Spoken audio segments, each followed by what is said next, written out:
Cuaderno número 15 de Cristianismo y Justicia. Fe y Justicia en la Educación, a cargo de Gabriel Codina. Gabriel Codina es un jesuita catalán nacido en 1938 que ha trabajado en Bolivia desde 1954.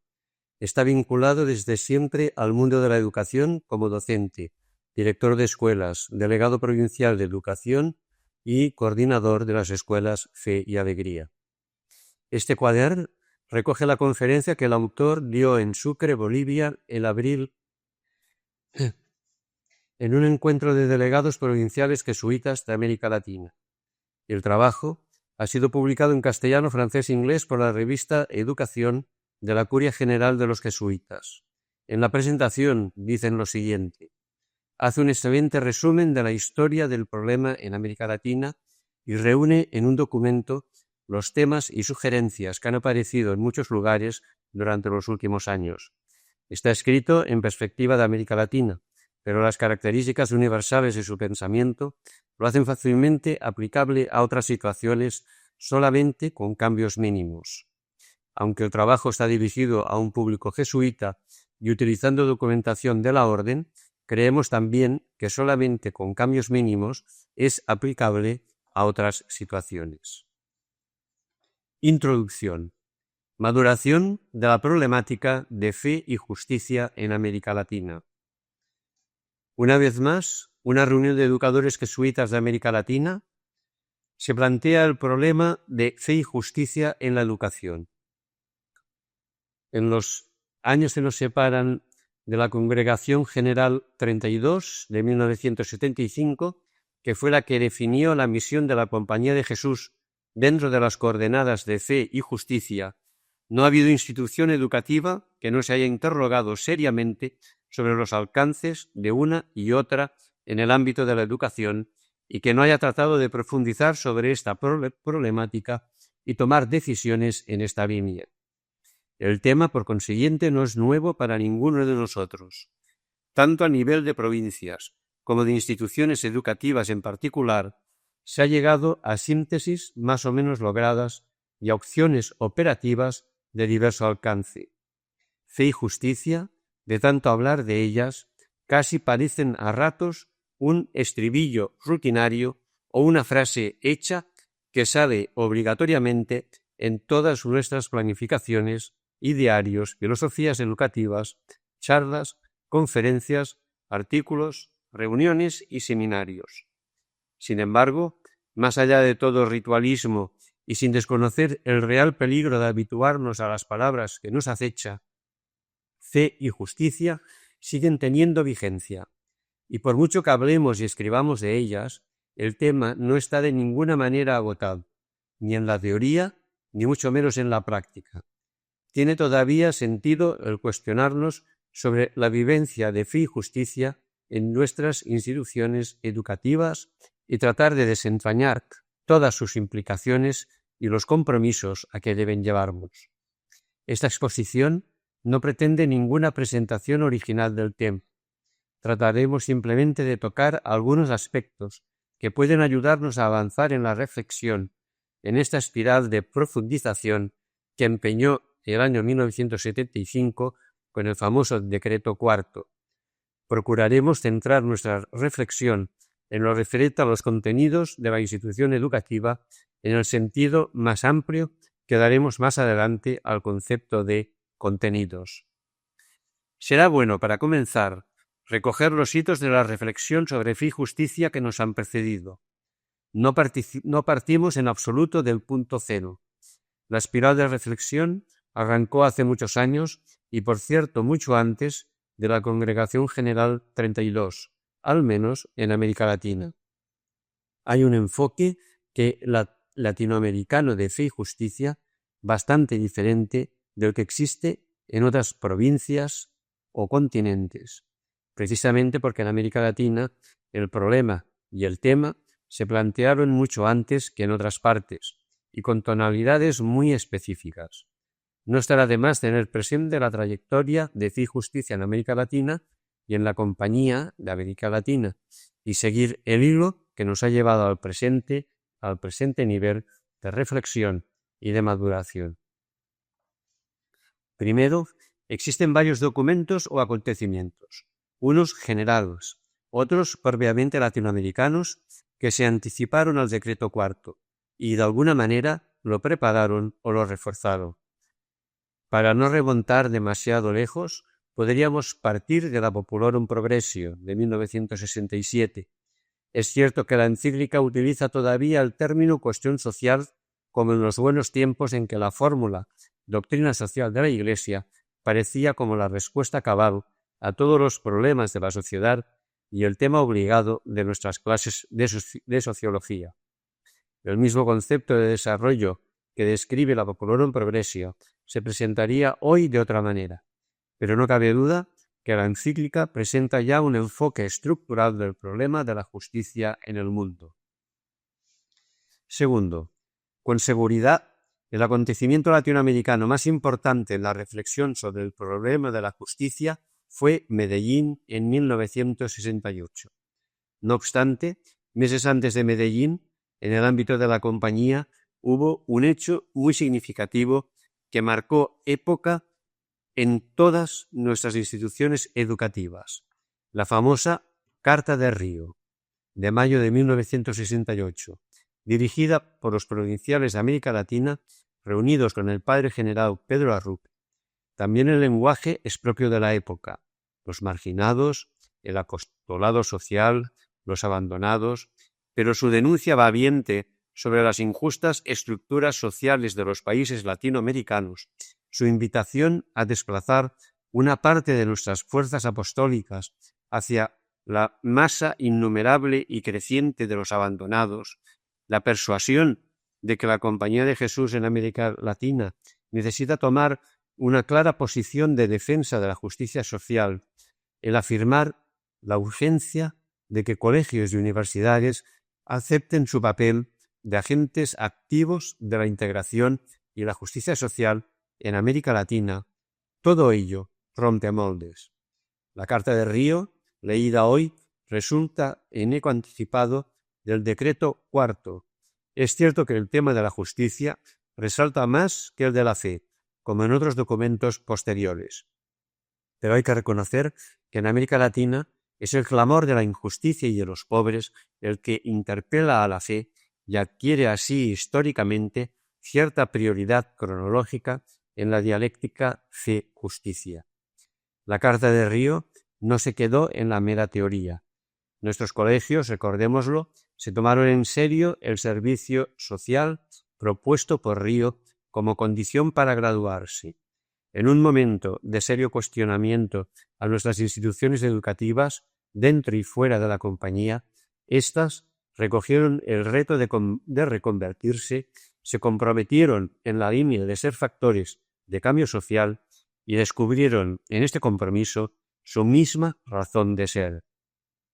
Tercero, en agosto del mismo año 1968, Medellín marca un nuevo hito para la Iglesia latinoamericana y para la Iglesia universal. El mismo método inductivo empleado en la conferencia en que se parte de la realidad concreta de América Latina para iluminar esta realidad a la luz de la fe y desde allí diseñar las orientaciones pastorales, se sabe de los esquemas clásicos en este tipo de documentos. No solo en el documento Justicia, sino en todos los demás, Medellín inaugura una nueva manera de abordar las relaciones entre Iglesia y mundo, no a partir de la doctrina, sino de la realidad. El nuevo enfoque es de capital importancia para una metodología de fe y justicia en nuestras instituciones educativas. Partir solo de los principios nos lleva a disquisiciones estériles en las que tantas veces hemos caído, donde solo en la teoría se logra la síntesis. Es preciso partir de la realidad. Cuarto, en octubre-noviembre de 1971, el Sínodo de los Obispos trata de la justicia en el mundo. Sus expresiones sobre justicia y educación, con sus críticas alusiones nada veladas al orden establecido y al sistema educativo vigente y a la transformación de la sociedad que debe operar la educación, resultan realmente sorprendentes y hasta revolucionarias en un documento de este género. Recuerdo muy bien el respaldo que nos dio en Bolivia el documento del Sínod en tiempos de dictadura militar en los años 70, cuando nos apoyábamos en él para citarlo textualmente y denunciar, no sin cierto temblor en la voz, que la educación no podía hacer al hombre objeto de manipulaciones ni por parte de los medios de comunicación ni por parte de las fuerzas políticas. No digamos el impulso grande que supuso Medellín y su educación liberadora en aquellos tiempos en que la frase era tan sospechosa como hoy la de teología de liberación. Quinto, en diciembre de ese mismo año 1971, Gustavo Gutiérrez publica precisamente su Teología de la Liberación. El impacto que causa su libro como marea ascendente irá creciendo y avanzando con los años. El reflujo llega también al terreno de las instituciones educativas que se ven otra vez cuestionadas, ahora desde el ángulo teológico. El hombre nuevo, la dimensión política del Evangelio, la pobreza y los pobres. Sexto, ese mismo diciembre, año fecundo el de 1971, otro acontecimiento, esta vez jesuítico, deja una huella profunda. El seminario sobre el apostolado educativo de la Compañía de Jesús en América Latina, realizado en Oaxtepec, México, la célebre ponencia de Pablo Latapí sobre justicia y educación, levanta un revuelo que durará años. Es la época en que Iván Illich, en Cuernavaca, y Everett Reiné arremeten contra la vaca sagrada de la escuela. Y en Bolivia, el escritor y exministro de Educación Mariano Baptista Gomicio publica su libro de título iconoclasta y provocativo, Salvemos a Bolivia de la escuela. La tesis de Latapí irrita y escandaliza a las instituciones educativas, bastante cuestionadas ya y vapuleadas de todo lado. Vuelven a recibir una nueva andanada que les toca en carne viva. Pero Oaxtepec, se quiera o no se quiera, hace pensar y marca época. Una reflexión seria sobre educación y justicia estructural ya no podrá prescindir en adelante de Oaxtepec y de la tesis de Latapí. Séptimo, pero el precursor del tema fe y justicia en la educación es, sin lugar a dudas, el padre Pedro Arrupe, sobre todo en su ponencia magistral en el Congreso de Valencia de 1973. Las palabras del general señalaron el camino que iba a tomar la compañía un año y medio más tarde. No hizo falta la Congregación General 32 para que muchos de nuestros exalumnos y adictos empezaran a distanciarse de la compañía. Y octavo, cuando en 1975 aparece el decreto cuarto, se desencadena en toda la compañía un proceso de reflexión y una efervescencia que durará hasta nuestros días. Hay que reconocer que el tema de fe y justicia no cae como nuevo en América Latina ni despierta la misma sorpresa que en otras partes. El terreno ya estaba preparado. Los acontecimientos señalados y sobre todo la misma realidad punzante latinoamericana habían favorecido un notable avance en la reflexión, pero quedaba mucho por hacer. Después de la Congregación General 32, la espiral de profundización se acrecienta. El tema fe y justicia se aborda por primera vez a nivel latinoamericano en la reunión de educación de sacerdotes jesuitas de Latinoamérica, septentrional, Bogotá, julio 1975. Se constata entonces que en la práctica fe y justicia no están integradas y se pide una base teológica más sólida. Meses más tarde, la asistencia meridional, Santiago, diciembre de 1975, acusa la misma deficiencia y propone la necesidad de un mayor esclarecimiento de la relación fe-justicia aplicada al campo educacional. Finalmente, en la reunión plenaria de las dos asistencias, Lima, julio de 1976, la deseada profundización teológica llega. Esta vez será Ignacio Yacuría quien remueva el auditorio con su enfoque de fe y justicia en la perspectiva de la teología de la liberación. en adelante, la reflexión sobre fe y justicia en la Compañía de América Latina no podrá ignorar la teología de la liberación en su enfoque, cosa que no ocurre en otras áreas de la Compañía. Hay un matiz propiamente latinoamericano en el tratamiento de la problemática de fe y justicia. Vendrá después Puebla, en 1979, que presenta la injusticia como un desafío a la evangelización.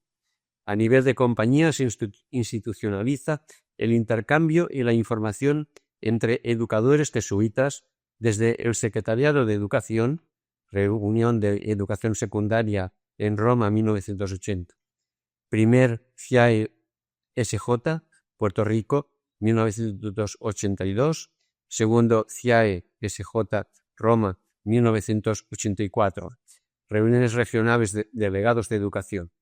En los documentos oficiales de la compañía, tanto del Padre General como otros, se pone en guardia ante las polarizaciones simplistas, sobre todo en favor de la justicia y en desmedro de la fe, y cierta inquietud ante las derivaciones que fe y justicia parecen tomar especialmente en América Latina.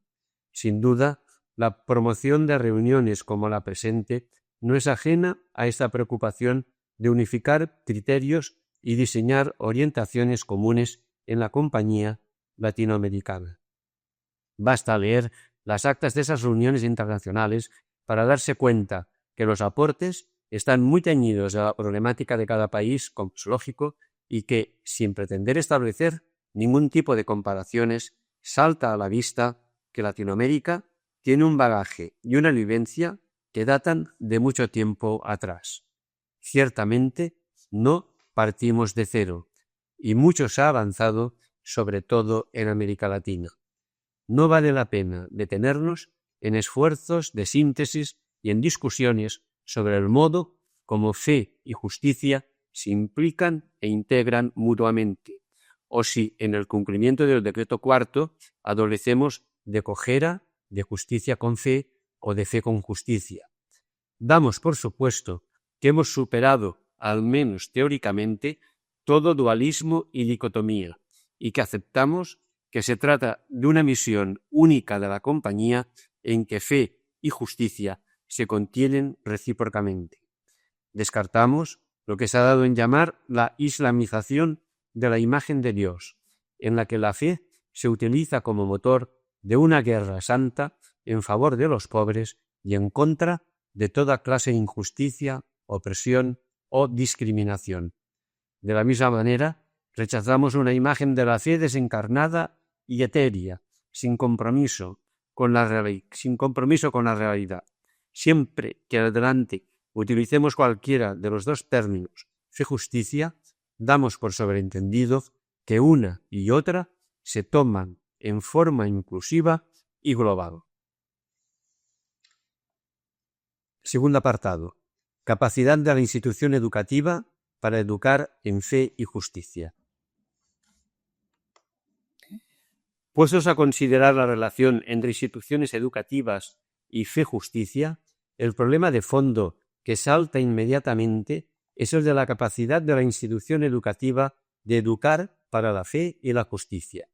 La tesis de la Tapí de los años 70 merece ser tomada en cuenta para no hacernos falsas ilusiones a partir de un supuesto cuestionable sobre las posibilidades de la institución educativa. Tal vez, hace 10 años, éramos más críticos y cautos que ahora. La virulencia en contra de la institución escolar nos hizo entonces más lúcidos y quizás en cuanto a sus defectos y limitaciones. Hoy, calmada en gran parte la tormenta y en régimen de posesión pacífica, nos preocupa más la manera de hacer frente a la disminución de efectivos y cómo incorporar a los laicos, y damos a veces por probada la que sigue siendo materia contenciosa. ¿Puede una institución educativa educar para la fe y la justicia? ¿Hasta qué punto? Recojamos, a modo de beneficio de inventario, las razones en pro y en contra, al menos para aclarar en qué marco nos movemos. Al estilo de las diputaciones medievales, catalogaremos los argumentos en dos series. A. Videtur quod non. Parece que no. La respuesta a la pregunta no depende de la buena voluntad de los educadores, ni de la claridad meridiana de nuestros idearios, sino que constituye un problema global de la estructura social. La educación es dependiente tanto respecto al sistema político como al económico y cultural. Desconocer esto es ignorar los mecanismos y presiones que se ejercen sobre la institución educativa y la mordaza de la estructura social sobre ella. Soñar en la institución educativa para una transformación de la sociedad en la línea de la justicia y, consiguientemente, de la fe, constituye una posición idealista, como si el fenómeno educativo estuviera al margen de la realidad y fuera perfectamente autónomo y controlable, o una posición voluntarista al atribuir a la educación y a los educadores un poder milagroso que no tienen. Queda claro que son muy estrechos los límites en que la educación, no solo formal, puede inducir cambios estructurales en favor de la justicia. La escuela nunca estará en la vanguardia de las conquistas sociales, toda vez que su cambio está directamente ligado al medio social y político. Los valores que traen los alumnos a nuestras instituciones educativas, los intereses de los padres de familia, los influjos de la sociedad y de los mass media sobre nuestros alumnos, por no hablar de los condicionamientos políticos, económicos y culturales ya mencionados, deben hacernos abrir los ojos para no magnificar los limitados y reales márgenes dentro de los que nos movemos y no sobreestimar nuestras fuerzas. Como en un gigantesco dispositivo de contaminación valoral, la sociedad mantiene viciado el aire que inhala la misma institución educativa, por más que ésta crea respirar aire puro. El mismo padre Pedro Arrupe, en su famoso discurso a los antiguos alumnos, sostiene: no olvidemos que, aunque la raíz del reino de la injusticia está en nosotros mismos, esa injusticia está asentada estructuralmente en el mundo, con independencia objetiva de cada uno de los hombres. Más aún, que no podemos cambiarnos hasta las últimas consecuencias si no cambiamos nuestro mundo. Hasta aquí la cita. En este contexto, resultan falsas o por lo menos ambiguas ciertas buenas intenciones que no son sino soluciones reformistas a las que muchas veces cedemos para cubrir con visos de justicia lo que es simple parche. Son superficiales y hasta cierto punto burdos los dilemas de cambiar la clientela de nuestras instituciones educativas, ricos, pobres, y de dejar a unos por otros para curarnos en justicia, o de cambiar formas institucionales de educación por formas no institucionales, o de pasarnos de la educación privada a la pública, o de abandonar las élites tradicionales por las masas. En el fondo de todas estas aparentes soluciones late el mismo problema.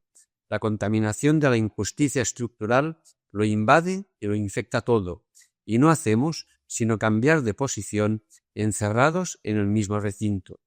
En esta misma línea habría que clasificar ciertas falacias como la de la integración de clases, olvidando que las clases altas acaban siempre prevaleciendo y las bajas mimetizándose y dejándose absorber. La gratuidad de nuestros centros, becas, pensiones diferenciadas, etc., que deja intactos los principales factores de desigualdad que son exógenos a la escuela. La igualdad de oportunidades educativas, que suena a mito o a sarcasmo cuando se piensa en la aguda desigualdad de las oportunidades no educativas. Los ideales de excelencia académica y de selección del alumnado en función de la capacidad de cambio que se convierten en una nueva y sutil discriminación. Todos estos esfuerzos a nivel micro denotan excelente voluntad, nos crean buena conciencia y nos tranquilizan, pero no llegan ni a hacer parpadear al sistema, que es incluso capaz de fomentar y alentar este tipo de experiencias que, a fin de cuentas, no le inmutan en lo más mínimo. El pecado original subsiste. A nivel macro, la injusticia estructural sigue en pie. Desde la perspectiva del Evangelio, cabría todavía preguntarnos si esta justicia es mayor que la de los escribas y fariseos que se cuelan el mosquito y se tragan el camello. Desde el punto de vista ignaciano, nos podríamos preguntar si no es el segundo binario clásico. Mientras no se atente a los puntos vitales de la injusticia estructural, todos los intentos de justicia descafeinada se estrellarán contra la mole de la estructura que seguirá impertérrita. En fin, ¿podrá realmente la institución educativa educar para la fe y la justicia? A juzgar por este tipo de análisis, videtur quod non. B.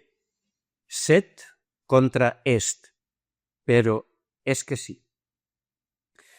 No nos creamos tan contaminados, tan alienados y en situación de pecado que no podamos resurgir.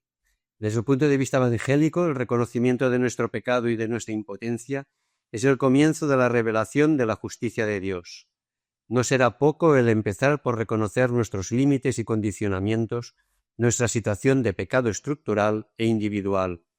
Pero el determinismo que apuntan los argumentos anteriores no es absoluto. No neguemos la posibilidad de salvación. La liberación arranca precisamente de la opresión y esclavitud de Egipto, del desierto y del exilio. Para no caer en el idealismo del preso que sueña estar libre, analicemos un poco los argumentos en defensa de la posición contraria. Si la educación acusa una fuerte dependencia de la sociedad, no hay que pensar que esta dependencia sea en sentido único. La relación de subordinación entre educación y sistema socioeconómico no es tal que resulte imposible actuar, sino sobre el conjunto, al menos sobre tales o cuales elementos del conjunto. Determinar los alcances de este desigual juego de dependencias es de capital importancia para precisar las posibilidades y condicionamientos de nuestra acción transformadora. Es cierto que la institución educativa paga un elevado tributo, a veces de servilismo, a la sociedad, pero al propio tiempo guarda un secreto poder liberador.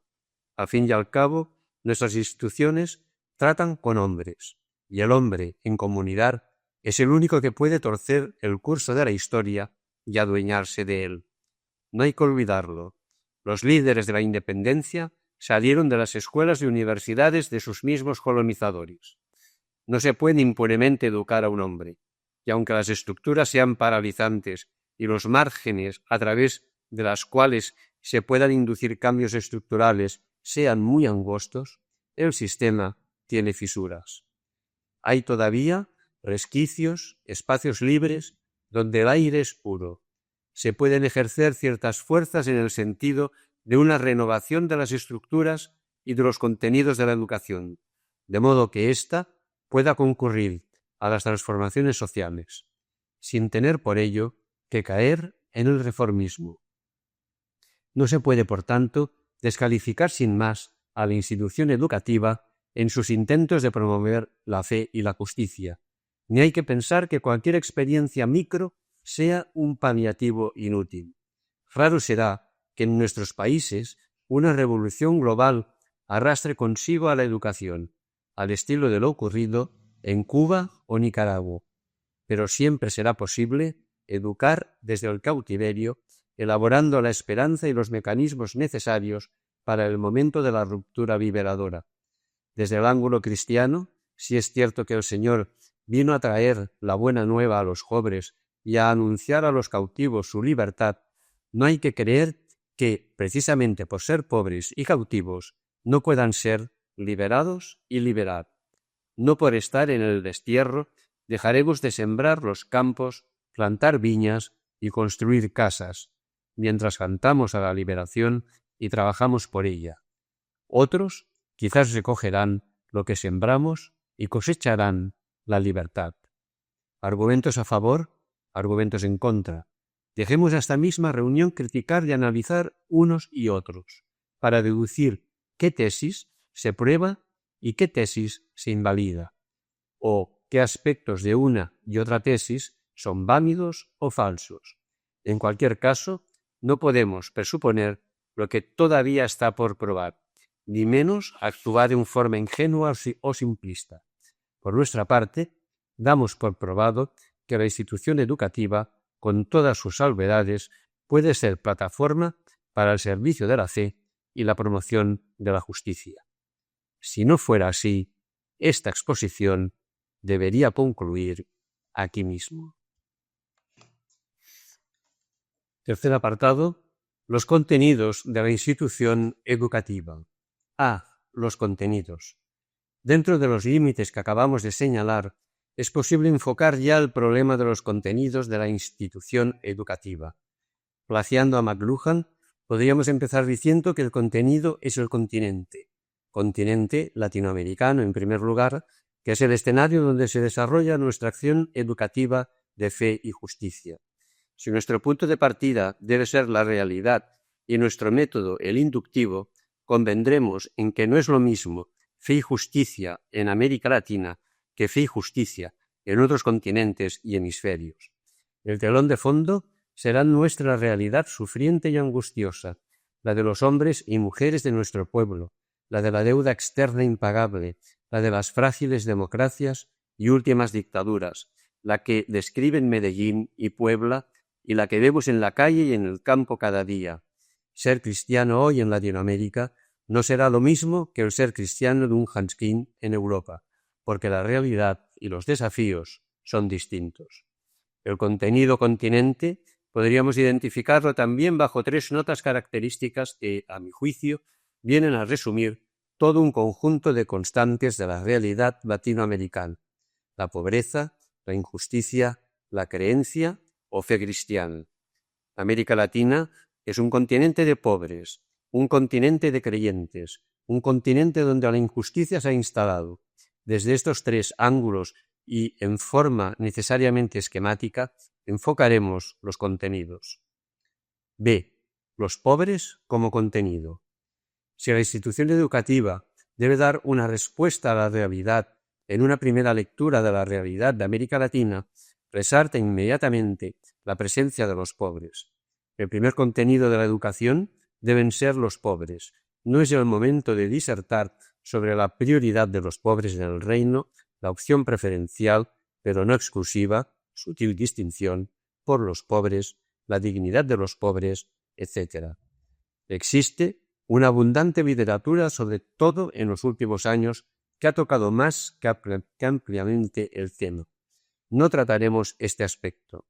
Los pobres como contenido de nuestra educación significa que nuestro proyecto educativo debe estar hecho en función de los pobres, desde la perspectiva de los pobres, teniendo a los pobres en el centro y no en la periferia, como generalmente ocurre. Nuestra educación debe ser claramente asimétrica. El problema de fondo no es con qué clientela trabajamos, esa trampa que más arriba hemos apuntado, sino nuestra mentalidad. Un proyecto educativo que trata de anunciar un orden nuevo donde los últimos son los primeros, los poderosos son derribados de sus tronos y los hambrientos son saciados, mientras que los ricos son despedidos con las manos vacías, significa una inversión de estructuras muy seria, una verdadera subversión, al estilo del Magnífica.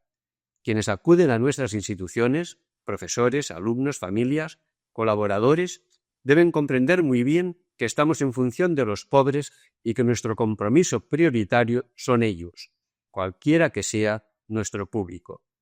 Tal vez no podremos todos vivir entre los pobres, ni menos como los pobres, ni podremos todos trabajar con los pobres, pero sí decididamente para los pobres, sin que esto signifique de ninguna manera una coartada fácil para guardarnos las espaldas y justificar nuestro trabajo con los ricos sobre pretexto de pobres. Al contrario, es necesaria una auténtica metanoia y en la práctica educativa una verdadera revolución copernicana. La causa de los pobres es un absoluto y esto determina que nuestra educación, con todas las distinciones de inclusión y no exclusión que se quieran alegar, está polarizada hacia el lado de los pobres. Los pobres, no piadosa, sino estructuralmente hablando, deberán aparecer como los que no tienen, precisamente porque otros tienen, como producto de situaciones y estructuras económicas, sociales y políticas. El oído atento de Dios a los pobres y a su clamor, la defensa que el Señor hace de ellos, la parcialidad que Jesús muestra con ellos, deberán forzosamente reflejarse y traducirse en nuestra educación. Dejemos las aplicaciones prácticas de este cambio de mentalidad a cada uno de nosotros, personal e institucionalmente.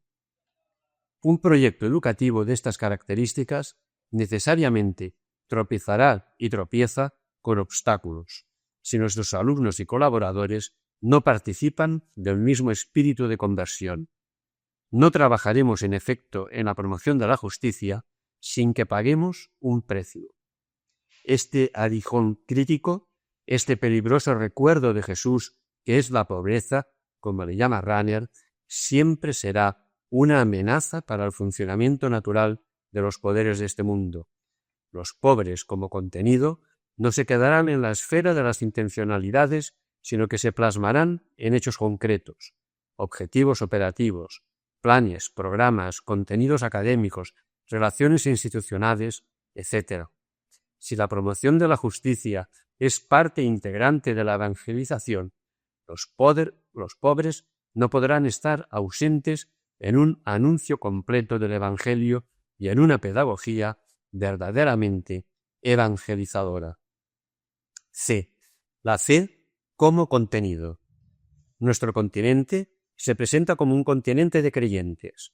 Frente a la increencia de otros continentes y países industrializados y ante el encargo de combatir el ateísmo recibido del Papa en la Congregación General 31, nos quedamos a veces perplejos.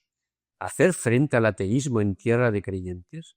Sin embargo, lo cierto es que esta es también tierra de infieles, como la que el rey temporal invita a conquistar. El pecado de injusticia institucionalizada que niega al hombre su dignidad y sus derechos, el culto del dinero, del progreso, del prestigio, del poder, constituyen una forma de ateísmo práctico que se va extendiendo por América Latina. Si nuestra institución educativa quiere ser fiel a su misión de promoción de la fe, deberá recoger el reto de combatir el ateísmo, luchando contra la idolatría y rechazando los falsos dioses, mediante el anuncio de una nueva imagen de Dios. En lugar de un Dios perteneciente a la esfera de la otra vida y del más allá, y que cohonesta la injusticia de unos con la resignación y el premio futuro de los otros, es preciso anunciar al Dios Padre de nuestro Señor Jesucristo, que quiere la justicia ya en este mundo y toma partido por los pobres.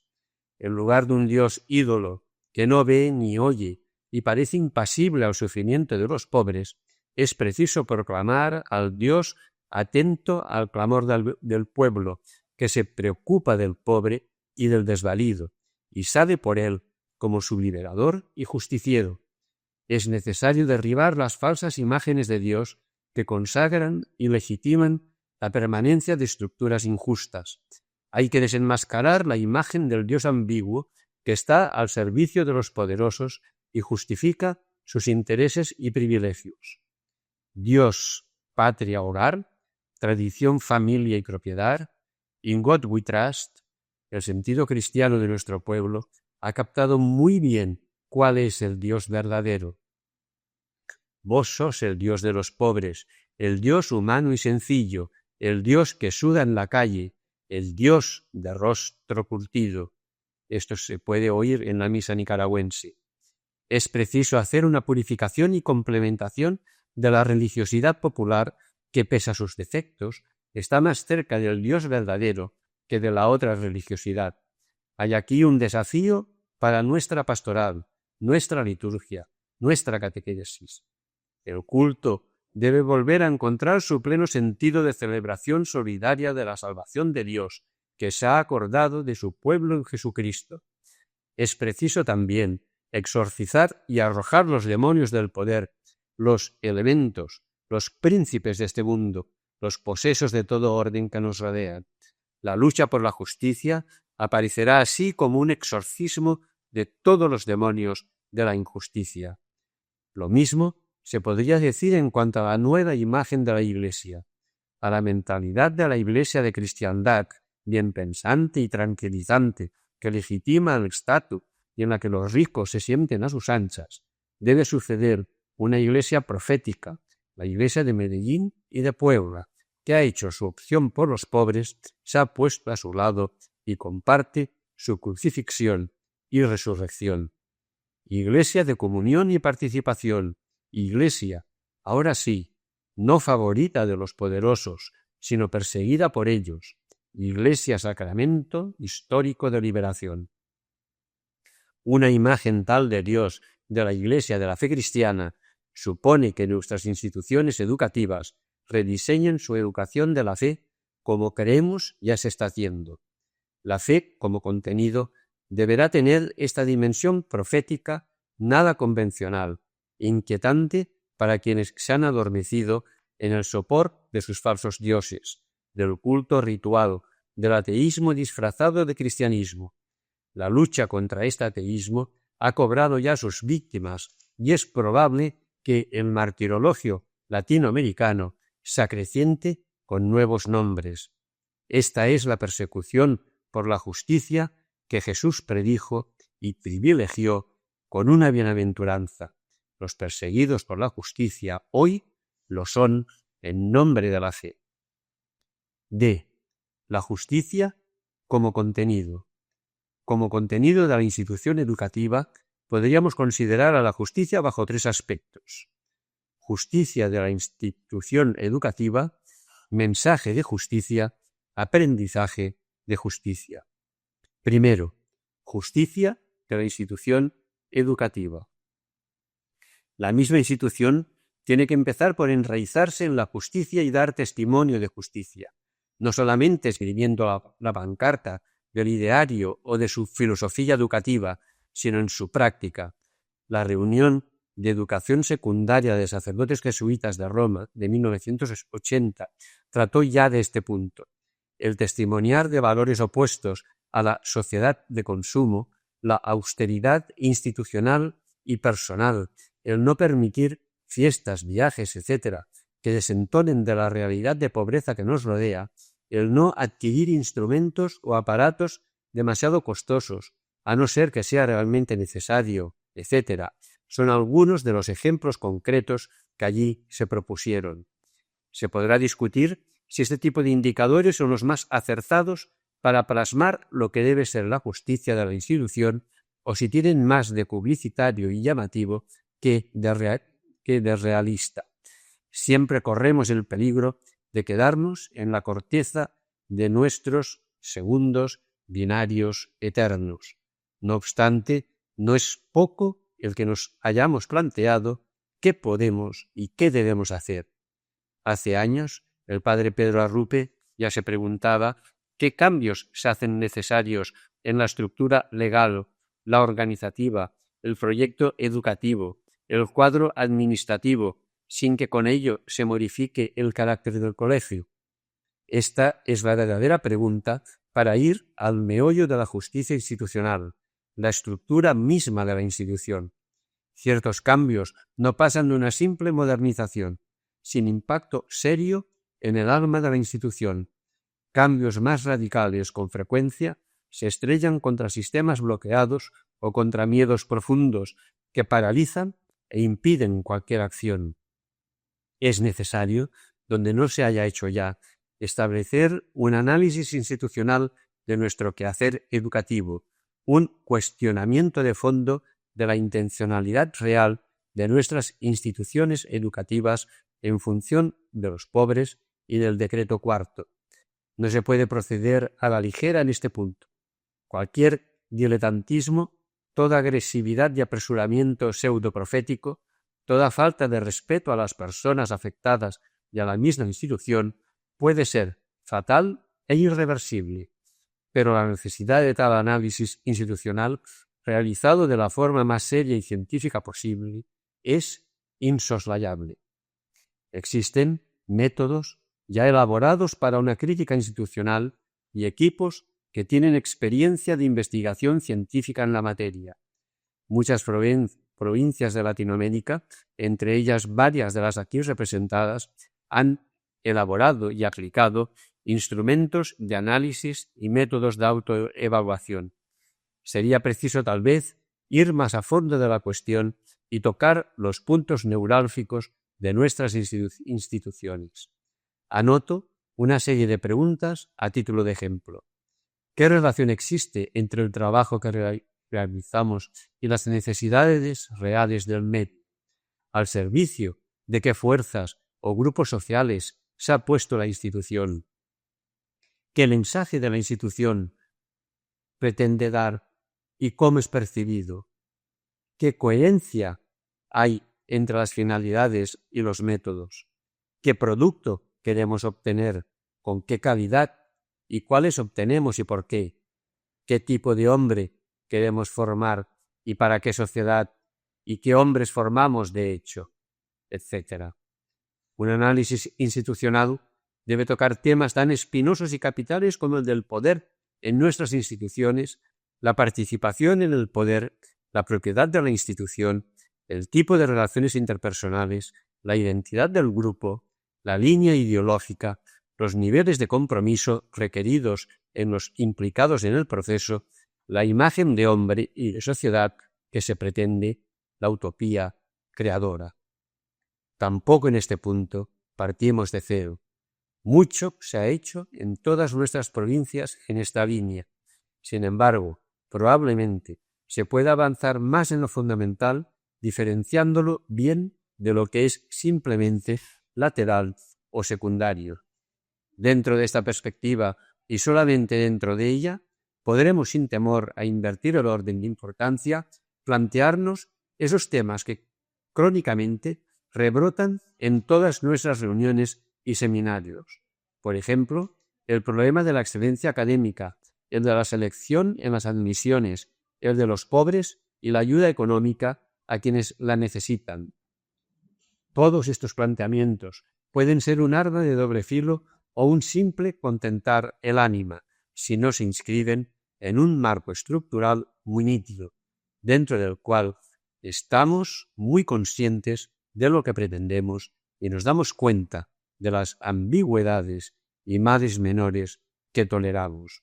En definitiva, es la misma institución educativa la que debe cuestionarse en orden a la justicia y no para una reforma, sino para una verdadera conversión personal e institucional.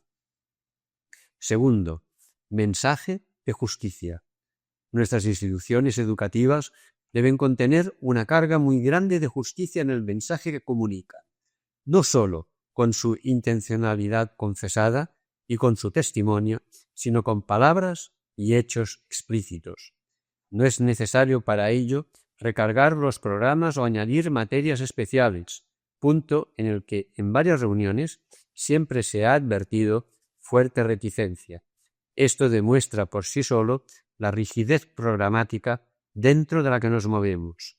Sí se puede, en cambio, trabajar a partir del currículo ya existente para mejorarlo e imprimir en él la intencionalidad de la justicia.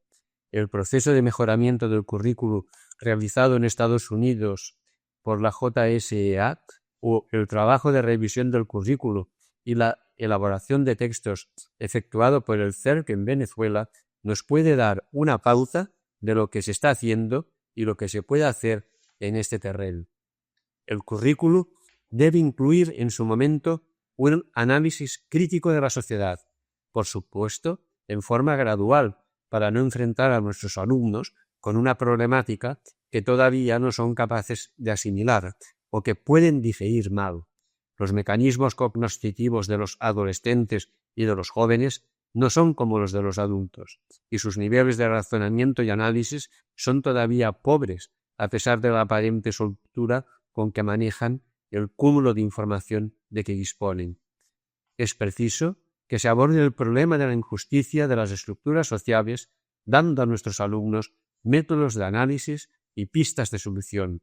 Los métodos para la interpretación de la realidad no se pueden dejar al azar, ni a discreción de profesores o alumnos.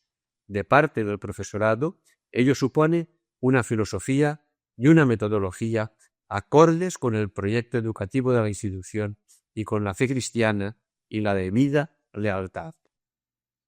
Se deben conocer los mecanismos generadores de la pobreza, que no es fruto de la suerte, de la desidia o de desajustes sociales imponderables, sino que obedece a causalidades sociales muy precisas. Dentro de este análisis de la realidad se deberá hacer una crítica de las teorías e ideologías que comúnmente se aducen para la interpretación de los hechos, de manera similar a como Puebla critica las visiones inadecuadas del hombre en América Latina, visión determinista, psicologista, economicista, estatista, cientista. Es importante en el análisis de las causas de la injusticia estructural y su interpretación distinguir entre las causas históricas, coyunturales y estructurales y descubrir qué ideología sustentan las diversas estructuras. El punto de referencia, además de las ciencias humanas, será la palabra de Dios y la enseñanza de la Iglesia. El Evangelio, como poderosa fuente de cuestionamiento, deberá ayudar a un discernimiento sobre las ideologías dominantes en América Latina y los sistemas que en ellas se inspiran.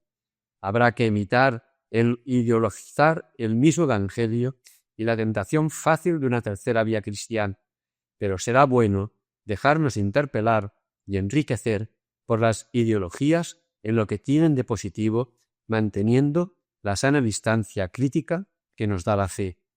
Supuesta la realidad candente de América Latina, es ineludible que los contenidos programáticos se hagan eco de ciertos temas que están planteados con actualidad dramática.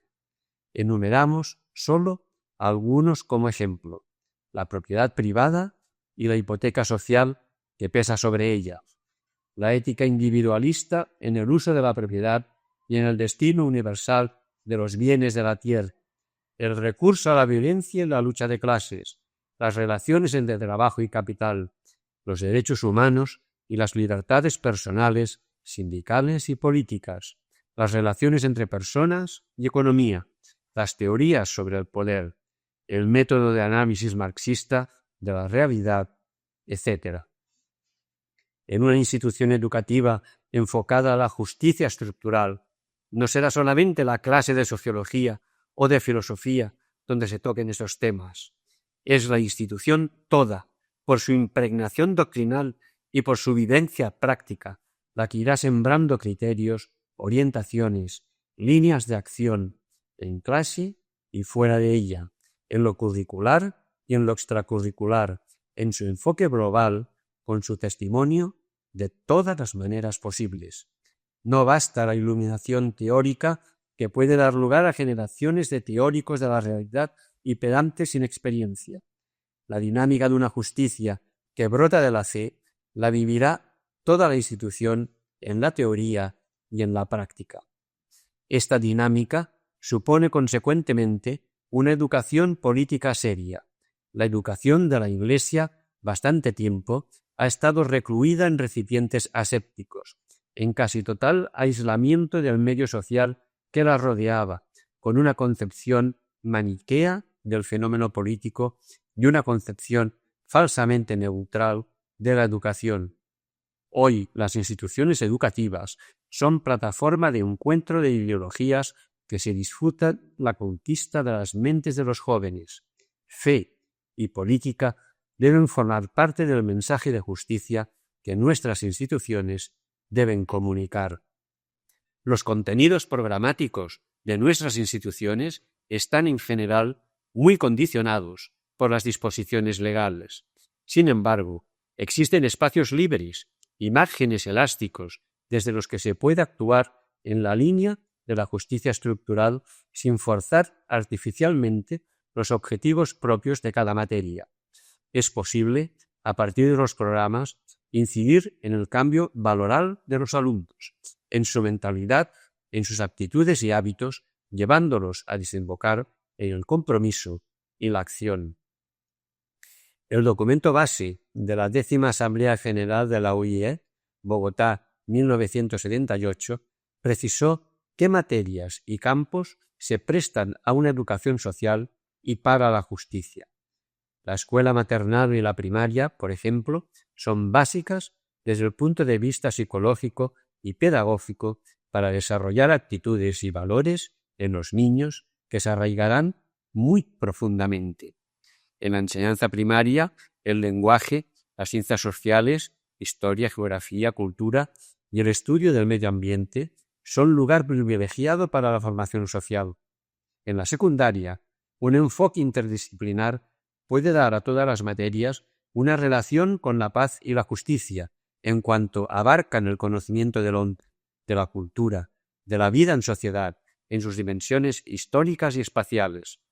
En la enseñanza superior, donde está más marcada la especialización, la dimensión de la justicia se realizará, sobre todo, bajo el ángulo de la investigación y la perspectiva profesional. Por referirnos en concreto a algunas materias más significativas, la historia deberá estudiarse y presentarse no desde el lado de los vencedores únicamente y de los que alcanzaron el poder, sino también desde su reverso, los oprimidos, los vencidos y colonizados de todos los tiempos, los pobres, los campesinos. Sugerente enfoque a las puertas de la celebración del 5º centenario. El estudio de la geografía no podrá prescindir de los problemas relacionados con las ambiciones expansionistas de los imperios, los intereses económicos, el control de las materias primas, las fuerzas hegemónicas de las metrópolis, los mecanismos de las multinacionales. La literatura, especialmente los clásicos y la actual novela latinoamericana, deberá superar la visión costumbrista y técnica para penetrar en la estructura social y la mentalidad de nuestro pueblo. Incluso las materias científicas, puras o aplicadas, pueden prestarse a una educación para la justicia sin necesidad de extrapolarlas de sus objetivos, aunque no fuera más que a través del rigor lógico, la observación de los fenómenos, la investigación, la experimentación. No hablemos de materias como la filosofía, la sociología, la economía, cuya relación con la problemática de la justicia es inmediata. En fin, la cura personalis, tan propia de la compañía, la atención a la persona y al grupo y el seguimiento de la evolución que cada uno vaya experimentando es insustituible. Hay que acompañar de cerca el proceso de maduración y crecimiento, ayudar a asimilar, interiorizar, reaccionar. Se trata de una verdadera dirección espiritual y un discernimiento al estilo del de los ejercicios, para sentir y conocer las varias mociones que en el ánima se causan, las buenas para recibir y las malas para lanzar. Tercero, aprendizaje de justicia. No basta la toma de conciencia si no va acompañada de la práctica. Conocer los mecanismos que generan la injusticia, diagnosticar las causas y los hilos secretos que manejan la telaraña de las estructuras injustas que nos aprisionan, no es todavía hacer la justicia. Como en el caso de la fe sin obras, no hay verdadera conversión a la justicia si no hay obras de justicia. No tiene sentido que los hombres cambien en sus corazones si las estructuras permanecen intactas. Ya Medellín puntualizaba que hombres nuevos y estructuras nuevas van a una. En la línea de Paulo Freire podríamos decir que la conciencia no se transforma con cursos o discursos, sino por la acción de los hombres sobre el mundo, en un movimiento dialéctico de vaivén, teoría y práctica. Práctica y teoría modifican tanto la conciencia como la realidad. Esta praxis, reflexión y acción, es el verdadero camino del aprendizaje. La vida solo se capta en la experiencia de vida, no en la teoría de la vida. Se podría encontrar cierta similitud con la frase de Ignacio: no el mucho saber harta y satisface al ánima, mas el sentir y gustar de las cosas internamente, donde el sentir sería la experiencia. De ahí la necesidad de experiencias concretas de la realidad de los pobres, inmersión en el mundo de los pobres y de la injusticia, para ir aprendiendo a hacer la justicia. El principio clásico de que no se salva sino lo que se asume, tiene aquí una aplicación práctica muy concreta. Esta solidaridad real con los pobres la debemos experimentar, en primer lugar, los propios jesuitas y todos los jesuitas. Como expresa la Congregación General de 32, la solidaridad con los oprimidos y los que llevan una vida dura no puede ser asunto de unos pocos, sino que debe caracterizar la vida de todos, tanto en el plano personal como en el comunitario e incluso institucional. Solo así, después de una experiencia personal de la realidad de la injusticia, podremos invitar a nuestros alumnos y colaboradores a dar el paso. Toda teoría que no se compruebe y avale por la realidad resulta, en fin de cuentas, estéril. Buenos son los programas de servicio social y las experiencias que todos tenemos en esta materia son muy positivas, pero no hay que descuidar el enfoque estructural de los problemas y de las soluciones.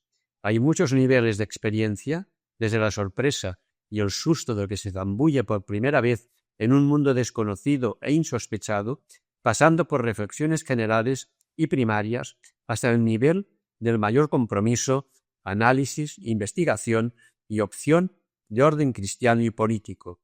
Es importante no mezclar y confundir los niveles y respetar el grado de maduración de la persona de acuerdo a su evolución psicológica y su capacidad de captación y posibilidad de respuesta. No todos tienen subyecto, ni todos pueden ser sometidos por igual al mismo tipo de experiencias.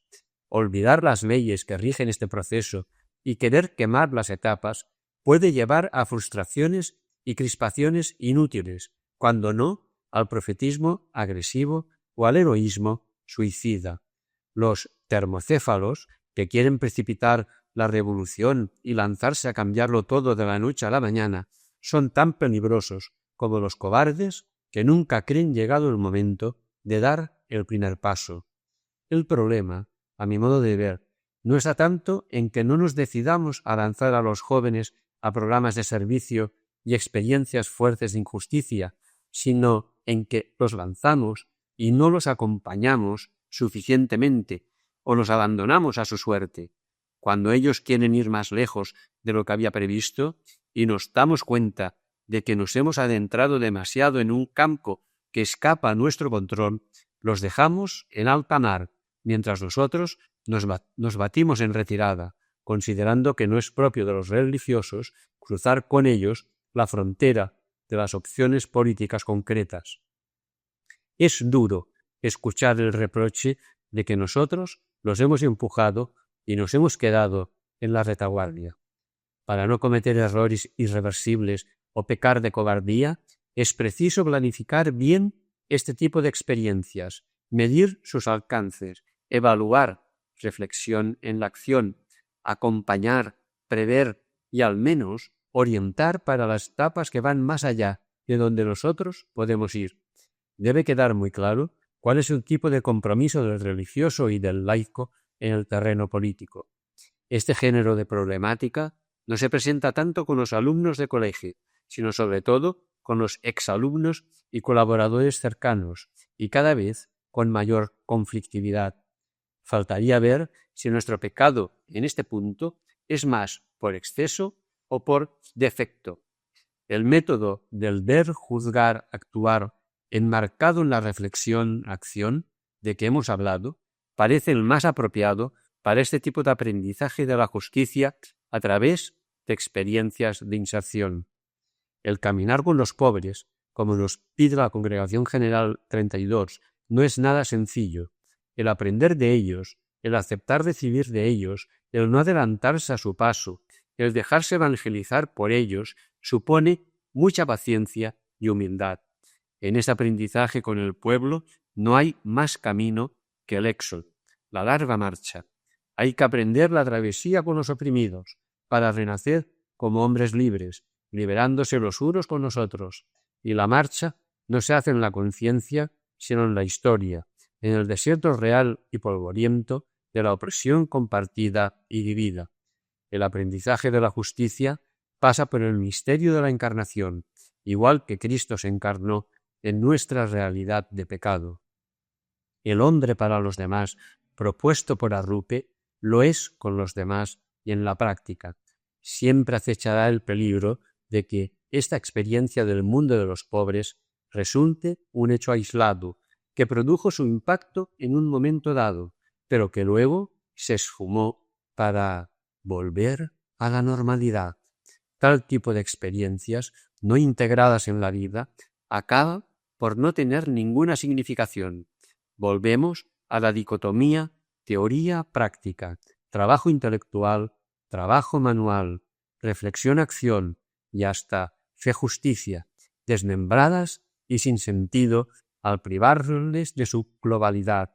La experiencia de integración debe continuarse permanentemente. Conclusión.